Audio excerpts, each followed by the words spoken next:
And welcome once again to the Sports Beat with Richard Holdridge. How is everybody doing on this Wednesday? As I have another live show and a great guest coming up on the show, a lot to dive into.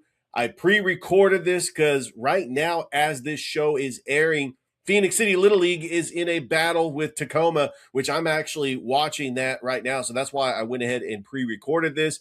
I got a special guest. It is a longtime guest of mine and a good friend of mine, Gabe Reynolds, who we went to college together at Friedharben University. He is a coach, now a volleyball coach, basketball coach for Ezell Harding Christian School in Antioch, Tennessee. I'm going to get into a lot on this show, including the bracket for the Little League World Series. Can Phoenix City win it all? They have an incredible team. I know they're playing right now, but I will recap this game on Friday's show. I have a show on Friday. Usually I have an audio-only show on Friday where I just give a scoreboard update for high school football and just talk about everything that's going on, NFL preseason, college football, Little League World Series, Braves, Clean Stones, you name it. We got you covered. As where else are you going to get this local content on a platform that not only covers the Chattahoochee Valley, but the surrounding areas, Montgomery, Albany, Macon, LaGrange. I want to try to be all things to all people and try to give you the best coverage in the Southeast. Let's go ahead. Let's not waste any time. Let's talk Little League World Series. First of all, I've been truly blessed that I was able to be a part of the media where I got to interview Kenley Rasmus. And by the way, that hit that we did at Warner Robins, it's approaching 100,000 impressions, views, likes, you name it. This is something I've never experienced in my 6 years of broadcasting. So I just want to say from the bottom of my heart that I am grateful that I got to cover such an amazing event. And I tell you what, if I was able to get media credentials to go up to Williamsport, I would do it in a heartbeat. I know we got high school football season going on right now, but I want to be up there so bad to cover this team. As right now, this game might be over by the time I get on the air, but Little League, Phoenix City Little League taking on Tacoma, Washington. They're representing the Northeast. So we got the Southeast taking on the Northwest, rather, and that's going on right now at LeMade Stadium in Williamsport. 1 o'clock, we had Latin America taking on the Caribbean region.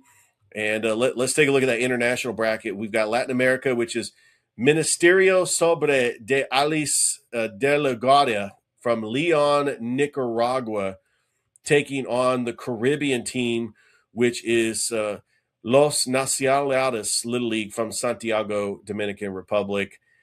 Later on today, we got a team from Canada, Little Mountain Little League from Vancouver, British Columbia, taking on the Asia Pacific winner, West Seoul Little League from Seoul, South Korea. Remember last year, the Chinese Taipei won the whole thing. We've had Lake Mary from Florida win the whole thing. The big question is who is going to win the Little League World Series? And then later tonight, we've got the team from the Metro Division. That is Bayonne Central Little League from Bayonne, New Jersey. And they are taking on the New England winner, Bridgewater, Joe Lazaro, Little League from Bridgewater, Massachusetts. And just so you know, I got the bracket in front of me. If Phoenix City is able to get the win against Northwest, which is Tacoma, Washington, they will play the winner of Bern, Texas, the winner of the Southwest region. And that is, I want to check and see. The Southwest region is Bern Little League from Bern, Texas, as they are on that bracket. We've got tomorrow, we got the Great Lakes. They are taking on Mountain. So the Great Lakes division is Westside Little League from Hamilton, Ohio, taking on Paseo Verde, the Mountain region from Henderson, Nevada. And that is tomorrow. Mid-Atlantic is going to be taking on the winner of Metro New England.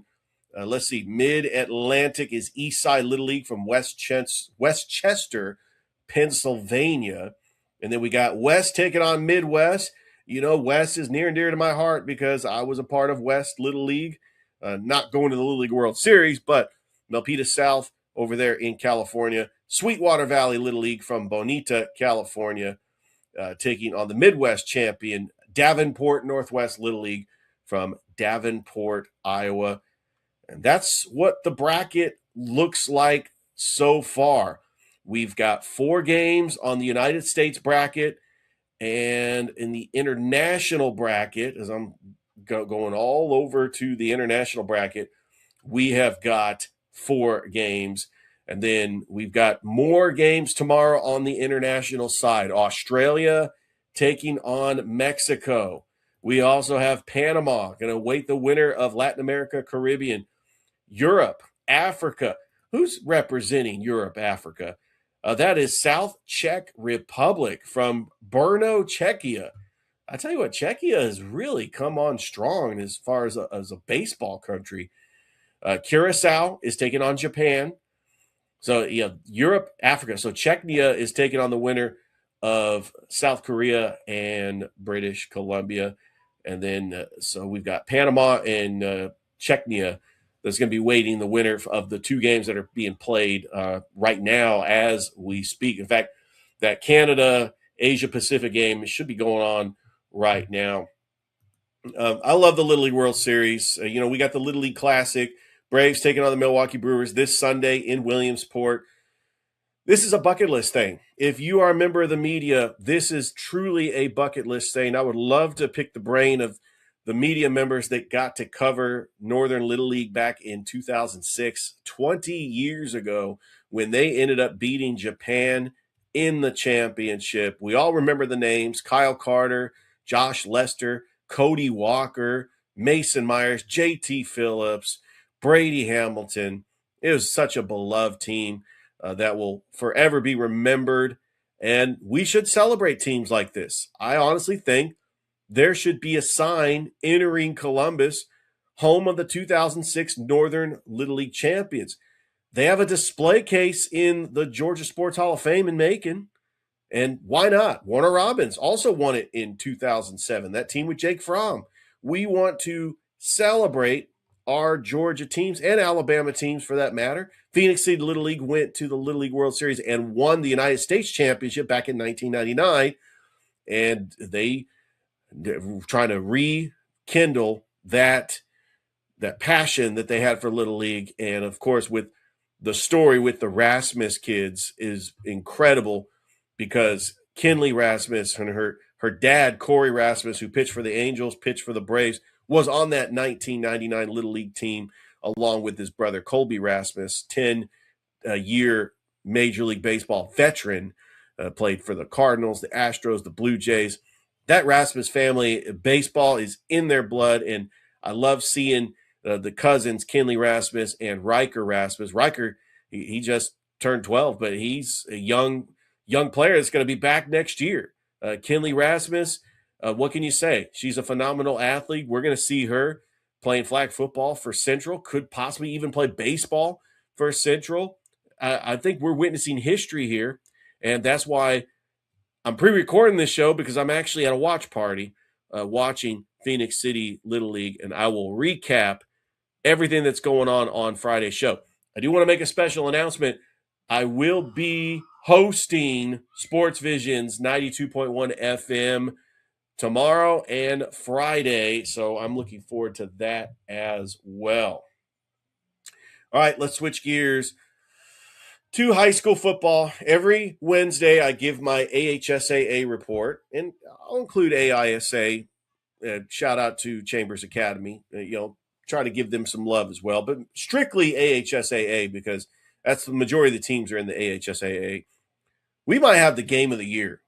Central Thompson, Garrett Harrison Stadium, 8 o'clock. The rematch of the semifinal game last year, where Thompson beat Central 35-34. Central could not convert on a 2-point conversion. That was Coach Patrick Nix's final play call for Central. In comes new head coach Cody Flournoy, the former Jackson coach, who knows a thing or two about state championships. when you have a returning starting quarterback in Bobby Coleman, you got Jay Sean Woodhouse as your running back. Central is going to be fine. Thompson, they've got a quarterback that's been there since the 7th grade, and he has won 4 state championships. Thompson has won 6 out of the last 7 state championships. This is a powerhouse in Alabaster, Alabama, just outside of Birmingham. And this could possibly be the game of the year. I cannot wait. We do have other Thursday night games going on in the state of Alabama. Benjamin Russell, they're now in Russell County's region. They are taking on Jemison on the road. We've got Rehoboth, also in Russell County's region. They are on the road taking on Carroll. A.H. Parker taking on Vestavia Hills. That's a battle right there. 2 top championship contenders in Alabama. Let's go to 1A. Horseshoe Bend taking on Wadley. Wadley won a state championship a couple years ago. They have always been a powerhouse in 1A. BB Comer is on the road taking on Childersburg. Remember, Glenwood played them in the last 2 years, but now Glenwood's now in the private schools. And then Hillcrest taking on Greenville, rounding out the Thursday night matchups. I'm not doing all the games for the state of Alabama, but just the games that if I know the team and if it's familiar, I'm going to include it in my scoreboard show. I want to just strictly cover Montgomery, the Wiregrass, Phoenix City area for Alabama. That's a look at Thursday's games. Don't forget, on Friday's show, I'm going to preview all the games on Friday for week 1, not only in the state of Alabama, but in the state of Georgia. I will try to get into as many games as possible. I know if I do the whole state of Alabama and the whole state of Georgia, the show could go well over an hour. So I want to try to get as many teams in the region and teams I'm familiar with that our opponents in this area end up facing those teams. So that's what I want to try to do. So let's go ahead and talk briefly about the Corky Kell Dave Hunter Classic, which is actually going on right now. Pebblebrook taking on Clark Central. These games are at Kell High School. Remember, the first 4 games of the Corky Kell Dave Hunter Classic were last week at the Mercedes-Benz Stadium. Now they're going to be at the sites not only for high school, but also at Georgia State University. These games are going to be on the Peachtree Network, Atlanta News First. It's going to be a great time. Kell hosting McEachern. You got the Battle of Power Springs going up against Marietta. Very familiar with that area. Thursday, Centennial taking on Dunwoody and the Fighting Ryan Seacresses. I'm just kidding. He did play football at Dunwoody. I just wanted to throw that out there. Decatur taking on Blessed Trinity. Here's the thing about Blessed Trinity. Blessed Trinity has a guy by the name of Ed Dudley who has been there for a long time. He's got 241 career wins. Now, I don't know if he's going to get to 250. He would have to win at least 9 games, make the playoffs. I think Blessed Trinity can do that this year. But that is a huge milestone. And it doesn't really take much to have a legendary coach that long, to have that many wins. He is a shoo-in for the Georgia High School Football Hall of Fame, Coaches Hall of Fame, when they actually when he hangs it up and calls it a career. The one game on the slate for Georgia, it's going to be on ESPN. Clay Chalkville taking on Creekside.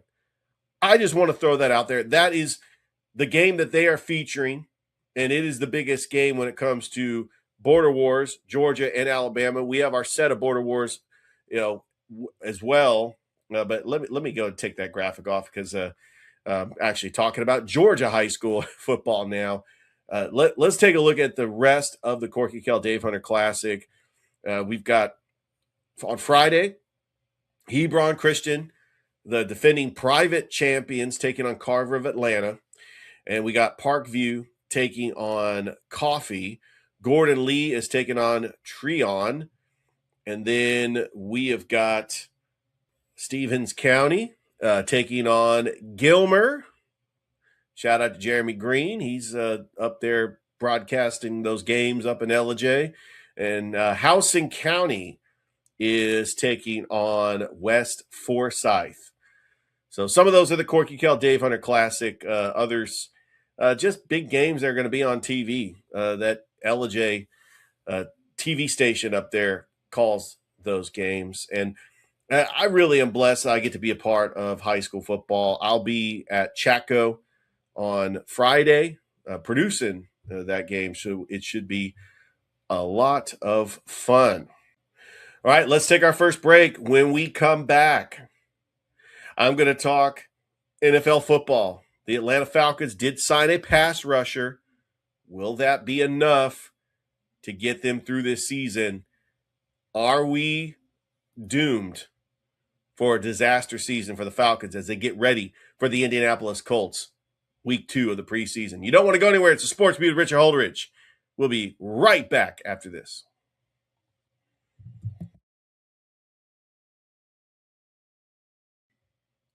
Welcome back here to the Sports Beat with Richard Holdridge. NFL preseason, the Atlanta Falcons are getting ready to have their matchup against the Indianapolis Colts as they have some joint practices with all the turmoil and how disastrous of that first preseason game has gone against the Denver Broncos. The Falcons' help is on the way. They were able to pick up pass rusher Zadarius Smith as he is the 3-time Pro Bowler, has 70 career sacks. He last played for the Philadelphia Eagles last year. He's been injury prone, but we're talking about a guy in the prime of his career who had 13 and a half sacks in 2019, 2012, or 2020 rather. He had 12 and a half. He had double-digit sacks for the Minnesota Vikings in 2022. That's when he ended up making the Pro Bowl. 2024, his first full season, he had 9 sacks. If we could get vintage Zadarius Smith, look, he's going to be 34 by the time the season starts. I think the Falcons are going to be in great shape. I think that it's going to be helpful until James Pierce gets back. He's going to be suspended for 8 games. I don't think this fills the void of losing a guy like Jalen Walker, but I do believe in the scheme and the system of Jeff Ulbrich, the defensive coordinator. The Atlanta Falcons open up the season against the Pittsburgh Steelers. But first, they gotta bounce back and do something positive in this preseason game against the Indianapolis Colts. I don't want to see what I saw on the field in week 1. Tua Tagovailoa, look, he's getting a lot of criticism because he looked bad. If he looks a little bit better, he's going to be the bridge quarterback until Michael Penix Jr. gets back from injury. Falcons fans are just wondering, do we even have a starting quarterback? Do we try to pick up another quarterback because your top 2 guys are injury prone? Do we tank this season to try to get a top quarterback next year? Falcons have been in no man's land ever since they missed out on the playoffs. That first season when they missed out on the playoffs in 2018, they have been in no man's land, hovering at 500, 7-10, 8-9. I joke around about Arthur Smith being 7-10. Every time July 10th comes out, I make a joke. Happy Arthur Smith Day. Like, Arthur Smith was a mediocre coach. And, there's a reason why he's an offensive coordinator for Ohio State right now, because it just didn't work out as head coach. He's a pretty good coordinator, but just did not work out. And I just want to go through the Falcons' history. I know this segment is NFL preseason, but there's a lot of Falcons fans that you look at, 2018, 7-9, 2019, 7-9, disaster season, 2020. Look, we'll give them a pass. That was a COVID year, but that's also when Dan Quinn got let go, and they did not give the job to Raheem Morris. Dan Quinn actually started really rough in that season. Arthur Smith, Matt Ryan's final year as a member of the Atlanta Falcons was 2021. They go 7-10. I had optimism, but I do think that the weapons they have, they got to win now. These weapons are in the prime of their career. So that's all I want to say about the Atlanta Falcons. I mean, we got some other preseason matchups that they're going to take place this Thursday night and let's go. 49ers taking on the Chargers, NFL Network. Raiders taking on the Texans. We might get a chance to see Fernando Mendoza again. Possibly could play. I really want to see if Brock Purdy's going to play for the 49ers. Probably not. I think that Kyle Shanahan's going to keep him out. But I want to see more carries for Zamir White because maybe he could be the backup to Christian McCaffrey. Friday, Jets, Steelers, Panthers, Jaguars, Packers, Broncos. Is this Broncos team for real? If they beat up on the Green Bay Packers, I might say, hold on a second. Maybe the Broncos defense is better than we think, and that's why they beat the Falcons the way they did. Falcons play the Colts on Saturday, 1 o'clock. Commanders, Lions. Ravens, Vikings, Bills, Browns. Love that quarterback battle between Shedeur Sanders and Deshaun Watson. Oh, my goodness. Saints, Rams, Giants, Dolphins, Bears, Bengals, Eagles, Patriots. I'm going to make a bold prediction here. I think that Jalen Hurts is going to make the Pro Bowl, and he's going to compete for possible MVP if the Eagles get back to, beating up on the average teams. I do think the Eagles' schedule favors them to not only win the division, but possibly get home field advantage because those teams in the NFC West, they're going to be come out bumped and bruised. You can end up having a Seahawks or a Rams team and a 49ers team that all beat up on each other. And I don't think the team in the NFC West is going to get the number one seed. I just think the Eagles have a little bit easier schedule, and they could end up getting the number one seed, which means if they have home field advantage, probably going to have an easier path to get to the Super Bowl. But that's just my humble opinion. Let's take a look. Week two in the preseason is when you play the majority of your starters. We talked about the Saints and the Rams, Giants, Dolphins, Chiefs, Buccaneers.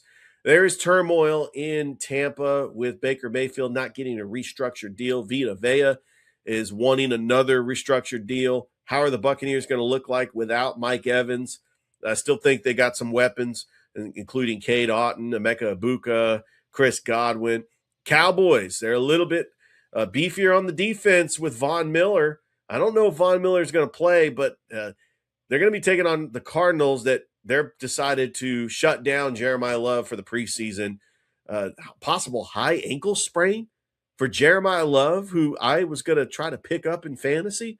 I don't know about that. And then we got the lone Sunday night game, 8 o'clock on Fox, Seahawks taking on the Titans. So speaking of Titans, a guest that I have on is going to come on briefly on the show from Nashville. Actually coaches in Antioch, which is a suburb outside of Nashville.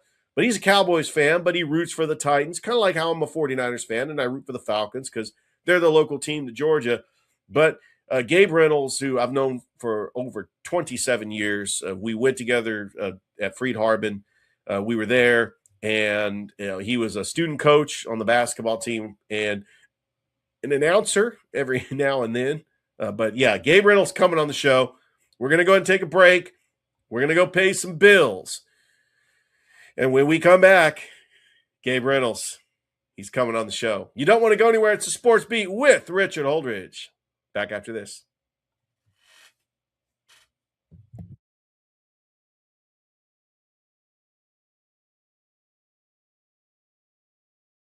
And welcome back to the Sports Beat with Richard Holdridge. How's everybody doing? I know that we've got a great show because I got a very special guest. He is a guy I went to college with, and he's gracious enough to come on the show as he has been on the show multiple times back in the earlier days of the Sports Beat, nearly 4 years ago. We were doing this just about every other week, but it's been a while. I wanted to catch up with them. It's my good friend, Coach Gabe Reynolds, who is the head basketball coach of the girls over there at Ezell Harding Christian School and the volleyball coach. Hey, Coach, it's been a while. Hey, man, appreciate you having me on. Yes, it has been a while, but as always, I'm always happy to be here, happy to talk sports with you, and happy to be back on the program. Yeah, and for people who don't remember you during the early years of the Sports Beat, you would periodically come on, give your hot sports takes. You were very still passionate about sports, but I know that with our busy lives, and now you're a head coach, and now you're coaching multiple sports. Just talk about that journey that you've been on at Zell Harding, and where it's taken you up to this point, and just your busy schedule. Well, I'm going into my fifth season coaching girls basketball at Ezel. We've turned the program completely around. We've had 4 straight 20-win seasons, 3 straight district championship game appearances, 2 state tournament appearances, and last year we were one of 3 teams in the state of Tennessee to win 30 plus games. We went Nice. 29-0 last year. I had an undefeated regular season, 27-0. Lost in the district championship game, but still made it to the Elite Eight of the state tournament. Lost by 9 on the road to a great Kings Academy program, but I was down my starting point guard. She got the flu that morning, so that kind of Mm. changed a lot. But we had a really good season. We had two players signed D1 scholarships. Kaylin Kenny, who's at she's an incoming freshman at Mercer University. Briley Oh, nice. Price up at Austin P University, and then my point guard, she ended up going to Walter State, but Walter State is a powerhouse in the JUCO realm here in the state of Tennessee. And then this year, I've taken on the role of head volleyball coach because there's been a revolving door of coaches, and I just wanted to bring some stability. I went out and hired 2 really great middle school coaches, both coach club ball, and we started the season yesterday in volleyball and went 3-0 in varsity and 2-0 in JV. So I'm kind of like the general manager of volleyball and the head coach of basketball. So I'm just trying to do what I can to help the kids and give it back to them. Well, Gabe, one thing I've noticed is I deal with coaches all the time, being in the media. When you start coaching multiple sports, that's really the stepping stones to one day becoming an athletic director. Is that something you want to eventually be as an AD? Yes, yes. That is a goal. We just hired. I don't know if you remember Pernell Knox that used to be at Freed Hardeman, Oh played yeah, baseball. He big was time the baseball player. yeah, he was the AD at Columbia Academy, and now he's the associate athletic director here at Ezel Harding. So I'm learning a lot from him, and it's been a goal to work under him since I moved to Tennessee, and now we finally gotten that to happen 10 years later after moving here. That had to have been quite a reunion. I remember he was like the strength and conditioning coach when he was at Freed Yep. Hardeman, and I can't think of a better guy. And I know that I love that Freed Hardeman connection.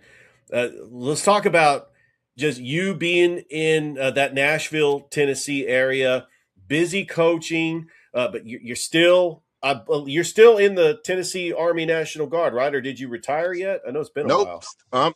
I'm still in. I'm at 22 years total service, but only 18 years active service. So I'm still doing the recruiting for the Army National Guard. Still getting out, talking to people. We just did a kind of like an Army National Guard ACFT event with some local high schools around here. We're in the process of getting ready to do one with Tennessee State University and everything. So we're doing some things to try to get out and continue to be a presence here. Um, the sports scene around here, the Titans, the Predators, the Grizzlies, with Come with on the now. trade with Ja and everything. You got UT football getting ready to ramp up, and then Vanderbilt football is doing big things with a 5-star recruit Jared Curtis out of Nashville that they flipped him from Georgia. So it's a good time to be a sports fan. The Nashville Cats just won the AFL one Oh yeah. championship last week. So it's a good time to be a sports fan here in the Middle Tennessee area. Yeah, that Middle Tennessee area, it definitely has a lot of great sports teams. But what I've gotten to know you are a Dallas Cowboys fan, and I wanted to start this sports segment talking about your Dallas Cowboys because they've got Von Miller, for those anybody out there that doesn't know who Von Miller is, he is not only a great pass rusher, but he is a pass rusher who, when he is in clutch situations, he knows how to get it done. He's won multiple Super Bowls with Denver, the Rams. When the Bills needed a pass rusher, they got him, and the Cowboys got him. And I don't know how you feel about when they traded away Micah Parsons, but it's kind of worked out. They got draft picks. They got Kenny Clark. Caleb Downs is going to be a phenomenal defensive player, and now they've got Von Miller. I think the Cowboys are going to be in pretty good shape. What do you think? I think the Cowboys are gonna be fine. It's just gonna be, can they all stay healthy? With Kenny Pickett, he finally signed this franchise tender. You still got Dak at quarterback. The running back position is gonna be a little tricky this year, but that defense has always been good. Even when Michael Parsons got traded, the defense was still there. It's just, can they all stay healthy and can they all play high level football throughout the season? I think the coaching was questionable last year, but I think the coach proved that he can do what he needs to do. It's just getting everybody to continue to buy in to the system that they're trying to run. Yeah, I 100% agree. I think quite frankly, the NFC, especially in the NFC East, a lot of talent, but I think that the Cowboys could go toe to toe with the Eagles, Giants, and the Commanders. So you're following the Cowboys. I know you're spending time coaching, but being a sports fan and being over there in Nashville, I know that you do follow the Titans a little bit, and they've got a new head coach, Robert Saleh, which I think that they never should have fired Mike Vrabel. That's obvious. We saw what he did taking the Patriots to the Super Bowl. But are you a believer in Cam Ward? Do you think that with Cam Ward having an offensive line to keep him upright and having weapons around him, that Cam Ward can be the franchise quarterback in Tennessee? I'm gonna say this: Cam is the most underrated number one draft pick in recent NFL history. Nobody's talking about Cam because nobody talks about the Titans. And look at Cam Ward everywhere he's gone. Everywhere he's gone, he's been a winner. He's won everywhere. Now, when you get to the highest level, he came into a situation where they basically just got rid of everybody. They got that, the O-line was hurt. They got rid of all the good players. He didn't even have Calvin Ridley most of the year last year, and then when Calvin did come back, he broke his leg. So you had a rookie quarterback with two really good running backs, but you had rookie wide receivers. Now, and then you had a coach that changed the system midway through and then got fired. So he had another offensive coordinator last year.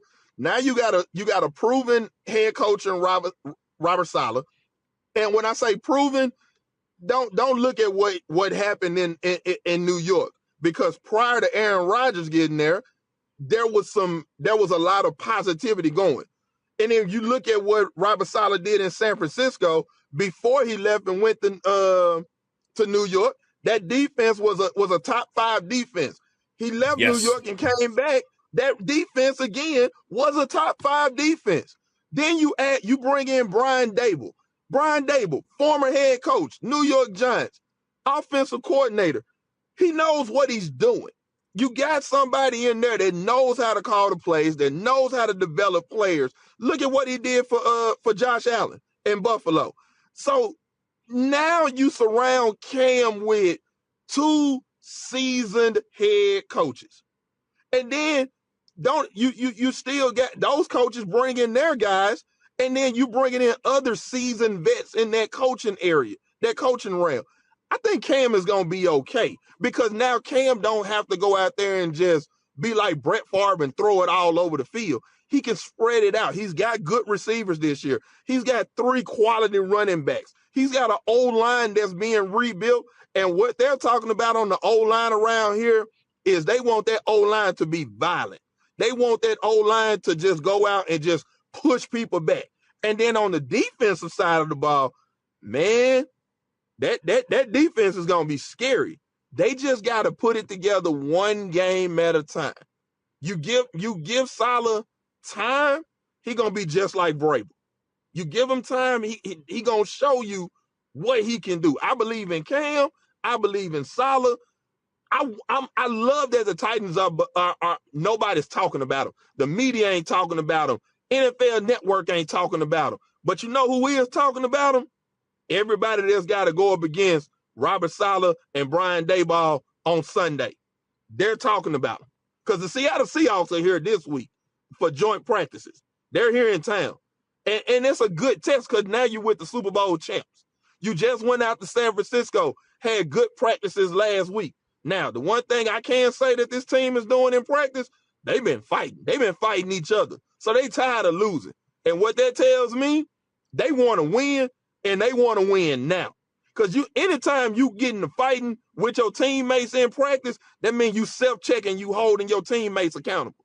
So ain't no playing around no more here in Tennessee. Yeah, I 100% agree with you, Gabe, especially drafting Carnell Tate, fourth overall. I think those Ohio State wide receivers have actually work out in the NFL. They end up having great NFL careers. All right, Definitely. Gabe. So let's talk about college football because your team is Alabama. You know, the AP poll came out a couple of days ago. For the first time since 2008, Alabama is not in the top 10. I think that a lot of people are underestimating Alabama. Now let's not get it twisted. The days of Nick Saban and the dominance because of NIL and the transfer portal, I think those are long gone. But that doesn't necessarily mean that Alabama can't compete and try to win the SEC and get to the college football playoff. People tend to forget they were in the SEC championship last year. They got in the college football playoff with 3 losses, and they just ran into a better team in Indiana. But I think that Alabama is going to be fine. Kalen DeBoer is a pretty decent coach. He's not Nick Saban, but I think that Alabama fans just need to have realistic expectations. What do you think? I'm going to say this. With Alabama this year, you don't have a proven quarterback. Ty Simpson, you had him for 4 years. You had Jalen Miller. You don't have a proven quarterback this year. You don't have a proven running game this year. Your defense is always going to be right there, but Alabama is not Alabama. Like you said, they're not Alabama of old. It's going to take some time to rebuild everything, right? Alabama will be in the mix. I think they'll be able to get an upset here and there. But I'm going to tell you right now, I love Alabama, but man, let's talk about LSU. What Lane Kiffin has brought to LSU with the transfers and the swag and the moxie, like LSU is gonna surprise a lot of teams on that West this year. And then he's got to go to Ole Miss, to Tennessee. That's gonna be tough in itself because those are 2 schools that he came from. And then let's not forget on the other side with Georgia. Georgia returns Gunnar Stockton. And we saw what Gunnar could do last year. And, man, you add the running game to Georgia, and what Kirby is the modern-day Nick Saban. I'm going to say that again. He's the modern-day Nick Saban. He ain't doing nothing that Nick didn't do, but Kirby has a better personality, and he fits that Georgia team.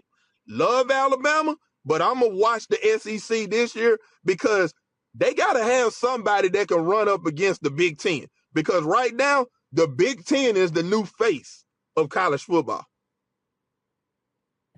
Gabe, I want to switch gears and talk a little basketball. You're a basketball fan. You coach basketball. I know this story happened, it seemed like a month ago, but we're still talking about it. LeBron going to the Sixers. When I first heard it, I'm thinking, oh boy, he's going to another super team. That's going to be the greatest starting 5 of all time. But we don't know how he's going to be with Coach Nick Nurse. We don't know how their bench is going to be. And the East is stacked with the defending champions, the Knicks. The Celtics are still going to be good. Tyrese Halliburton's coming back for Indiana. You can't automatically say that the Sixers are going to win the NBA title because the Thunder and the Spurs are really good in the West. But do you think LeBron going to the Sixers was strictly just to win a 5th ring? I'm not going to say it was strictly to win a fifth ring, because if he was going to win a ring, I think he would have either went to Oklahoma or San Antonio. I think the reason he went back to the East was because it was an easier path to get back to the finals. Because if you look at the West, we all know it's Oklahoma City, and San Antonio, then Denver, then Minnesota, and then probably Golden State, and then the Lakers and the Clippers. It's stacked out west. But if you go east, it's a different style of ball in the East. LeBron can play bully ball with New York. He can play bully ball with Boston. He can play bully ball with Miami. You got an easier path getting through Detroit and Orlando. It's not as stressful. But him going to the Sixers, LeBron had to understand he's not the face. He's not the factor. That's Jaylen Brown's team. That's Joel Embiid's team. Yeah. That's Tyrese Maxey's team. LeBron is just he's going to be a veteran presence there to help get them over the hump. Think of LeBron as Kyrie Leonard. I think that's what LeBron going to be. Now, can LeBron go out and get you 25 or 30? Yeah, he can. Can he do it consistently? Probably. But is he going to have to do it consistently? No. If you look at this team, this is the best point guard that LeBron has had since he's been in the league. This is the best center he's played with since he's been in the league.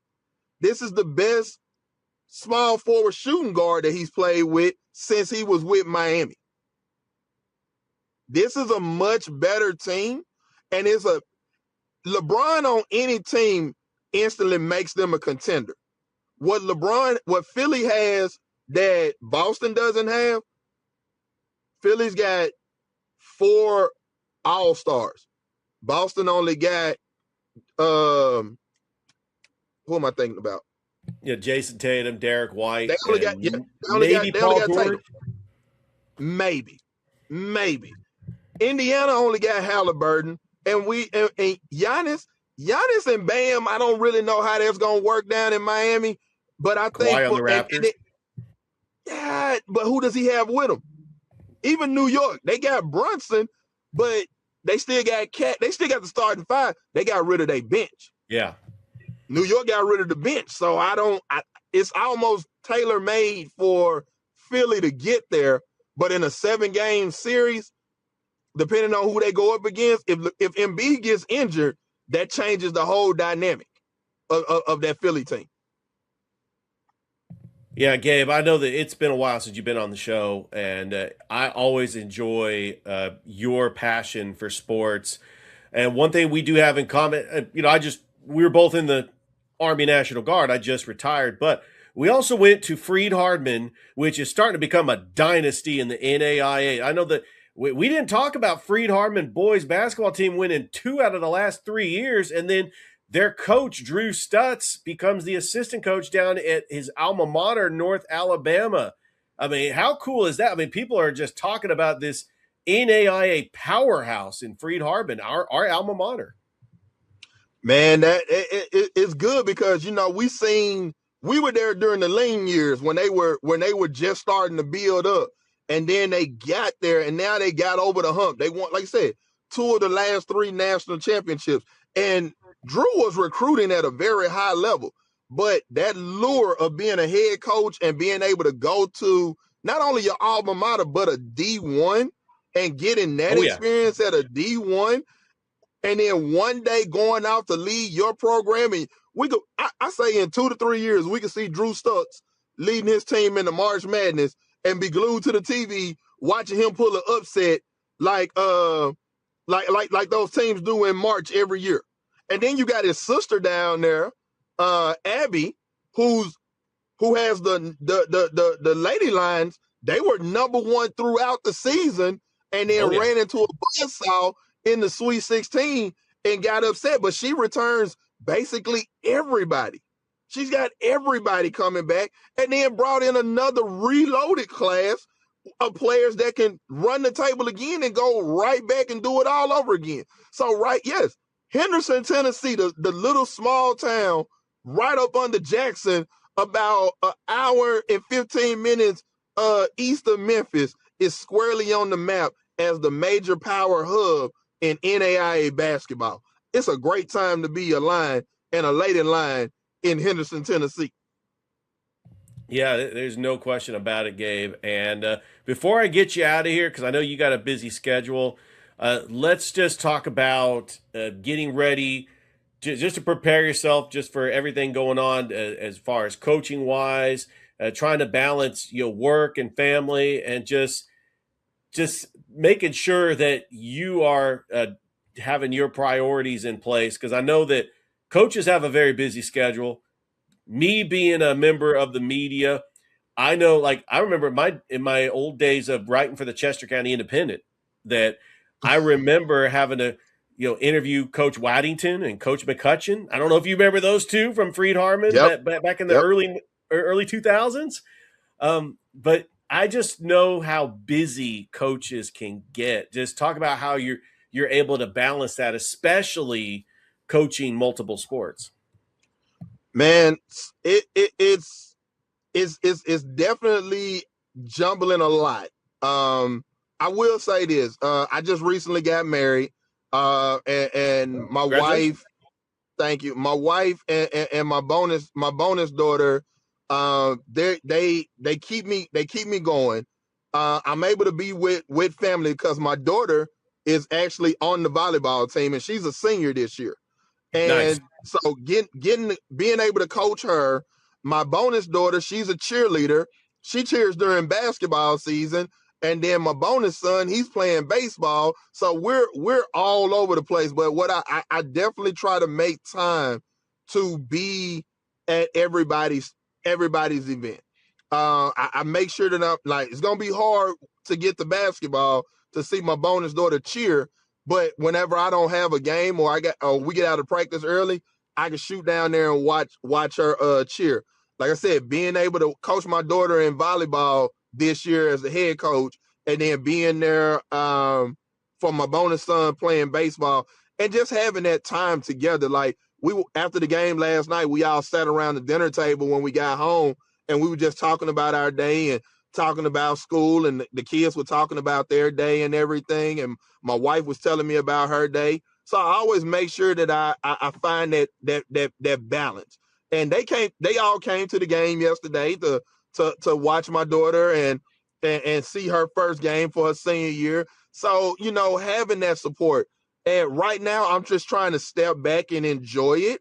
Like I said, I'm more like the GM in volleyball, because come November, my time is going to be busy with basketball, and that eats up a lot of my time right there. But going to the fair, we got the state fair going on here in Tennessee, and Nice. being able to spend time at home and stuff, just finding that balance and spending time with those that you love without getting burnt out coaching. I've learned to do that on this second half, whereas in the beginning, when I first started coaching, it was all go, all gas, no breaks.